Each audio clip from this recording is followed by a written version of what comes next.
আজকে নিয়ে এসেছি বাটা মাছের ঝোল। খুব সিম্পল একটা রান্না, দুপুরবেলা গরম ভাতের সাথে খেতে খুবই ভালো লাগে। তো একটু তরকারি এর মধ্যে দিয়েছি, দিয়ে এই রান্নাটা করেছি। খুব সহজভাবে রান্নাটা যে কেউ বানাতে পারো। নিয়েছি বাটা মাছ, একটু পেঁয়াজ কলি নিয়েছি, আলু নিয়েছি, একটা বেগুন নিয়েছি। প্রথমে মাছটা ভালো করে ধুয়ে নিয়েছি।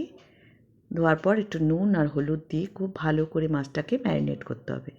মাছটার প্রত্যেকটা জায়গায় যেন হলুদটা আর নুনটার ঠিক মতো মিশে যায়, সেইভাবে মাখাতে হবে। খুব ভালো করে মাছটার মধ্যে নুন হলুদ মাখিয়ে নিলাম। কড়াই বসিয়ে দিয়েছি, কড়াইয়ের মধ্যে দিয়ে দিলাম সর্ষের তেল।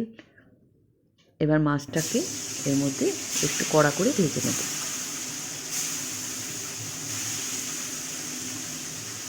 মাছটা একটু কড়া করে ভাজলে ঝোলের মধ্যে একটু ফোটাবো, সেই জন্য খুব বেশি কড়া না, মোটামুটি একটু ব্রাউন কালার পর্যন্ত মাছটাকে ভাজতে হবে। এই মাছটা গায়ের তেল ছেটে না, ওই জন্য ঢাকা দেওয়ার কোনো দরকার নেই। এপিট ওপিট করে মাছগুলোকে ভেজে নিচ্ছি।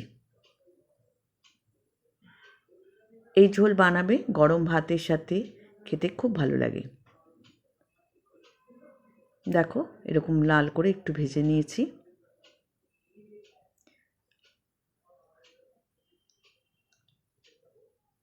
ভাজা হয়ে যাওয়ার পর মাছটাকে এইভাবে সাইড থেকে তুলে নিচ্ছি।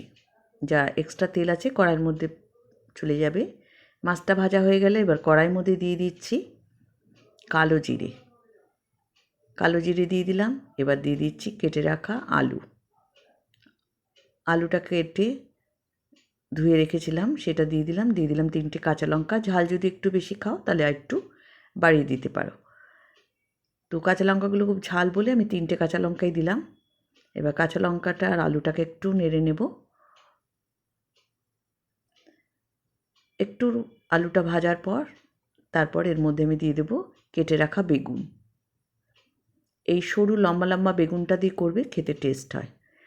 তারপর একটু পেঁয়াজ কলি ছিল, সেটাও দিয়ে দিলাম। দিয়ে এবার সবজিগুলোকে একটু ভালো করে নাড়াচাড়া করে নিচ্ছি। সবজি একটু না ভেজে নিলে কাঁচা কাঁচা গন্ধ লাগবে। দিয়ে দিলাম একটু নুন আর দিয়ে দেবো হলুদ। দিয়ে আর একটু নাড়াচাড়া করে নিচ্ছি। এবার এর মধ্যে বাদবাকি মশলাগুলো দিয়ে দেবো। দিয়ে দিচ্ছি কাশ্মীরি লাল লঙ্কা কালারের জন্য, এটা দিতে পারো নাও দিতে পারো। আর দিয়ে দিলাম ধনে গুঁড়ো। দিয়ে এবার এটা ভালো করে মিশিয়ে দেবো। অল্প একটু জল দিয়ে দিচ্ছি যাতে মশলাটা পুড়ে না যায়। দিয়ে এটাকে ভালো করে নাড়িয়ে ভালো করে মিক্সড করে মশলাটাকে ভেজে নেব। মশলাটা ভাজতে গিয়ে যদি পুড়ে যায় রান্নাটা পুরোটাই নষ্ট হয়ে যাবে, সেই জন্য অল্প একটু জল দিয়ে দিয়েছি। এবার মশলাটা কষিয়ে নিয়ে পরিমাণ মতো জল দেব। আলুটা সেদ্ধ হবে আর যতটুকুনি ঝোল রাখবো সেই পরিমাণ এর মধ্যে জল দিলাম। খুব বেশি ঘন করব না, সেই জন্য একটু জল দিয়ে দিলাম। দিয়ে ঢাকা দিয়ে দিলাম। এবার চেক করে নিচ্ছি আলুটা সেদ্ধ হয়ে গেছে। এবার এর মধ্যে ভাজা মাছগুলো দিয়ে দেবো। দিয়ে 2 মিনিট এর মধ্যে ফুটিয়ে নেব। এইভাবে রান্না করবে, খেয়ে দেখবে খুব ভালো লাগে খেতে। এবার এর উপর ধনেপাতা ছড়িয়ে দিচ্ছি।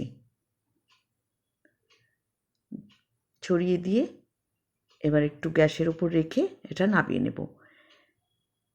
এইভাবে রান্না করো, ভাত দিয়ে খেতে খুব ভালো লাগে। আমার ভিডিওগুলো ভালো লাগলে অতি অবশ্য লাইক শেয়ার সাবস্ক্রাইব করতে ভুলো না। আর যারা সাবস্ক্রাইব করে রাখোনি তারা এক্ষুনি করে রাখো, তা যখনই আমি কোনো ভিডিও দেবো সাথে সাথে তোমরা পেয়ে যাবে। সাবস্ক্রাইব করতে কোনো পয়সা লাগে না।